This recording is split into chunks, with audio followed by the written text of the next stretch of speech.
Ano 'tong heat wave, okey? Heat wave yung nararanasan natin ngayon. So, kasi merong tao na hindi alam o nakalimutan na itong heat wave.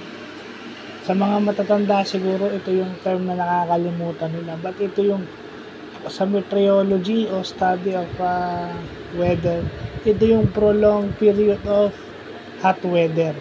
Mahabang panahon ng mainit na panahon, di ba?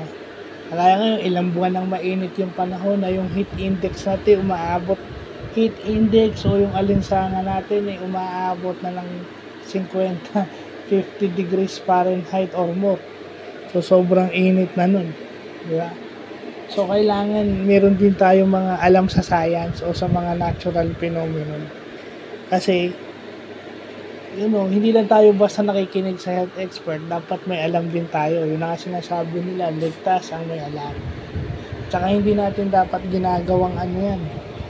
Hindi tayo dapat masyadong exaggerated dyan lumabas ka lang ng konti sa bahay, sasabihin mo na ganyan, baka ganyan. Hindi. Posible namang matamaan ka lang ng init ng sandali hindi naman matagal may mangyayari na agad sa'yo.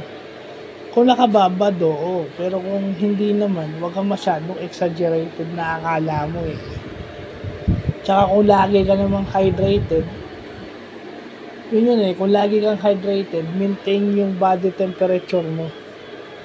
Yung pag-inom mo ng tubig o yung pagiging hydrated maintains your body temperature to a normal para malabanan mo yung init. So, yun. So, yun dahil alam natin yung salitang heat wave.